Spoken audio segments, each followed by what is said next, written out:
ये कौन सा इंडिपेंडेंस डे है? 75th।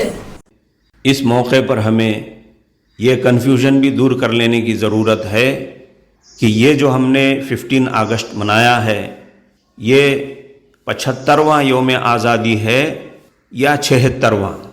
चंद गिने चुने 76th भी बोलते हैं, 6th। दो बातें आ गई हैं, तो अब इसमें गौर करने की ज़रूरत है नहीं है? 1947 से हिसाब लगाना, मोटे मोटे अंदाज से यूं समझो 1947 से 2000 तक कितने इंडिपेंडेंस डे हुए? 54। 2000 के बाद 2022 तक 22 इंडिपेंडेंस डे हुए। 54 प्लस 22 इज इक्वल टू 26। तो क्या मालूम हुआ? ये इंडिपेंडेंस डे जो अभी हमने मनाया है, ये 75th इंडिपेंडेंस डे नहीं है, बल्कि 26। तो आइंदा साल 2023 में जो इंडिपेंडेंस डे आएगा वो कौन सा इंडिपेंडेंस डे होगा?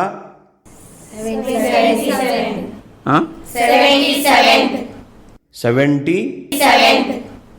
कन्फ्यूजन खत्म हो गया? जी हाँ, खत्म हो गया। तुम्हारा कन्फ्यूजन खत्म, मेरा टेंशन खत्म।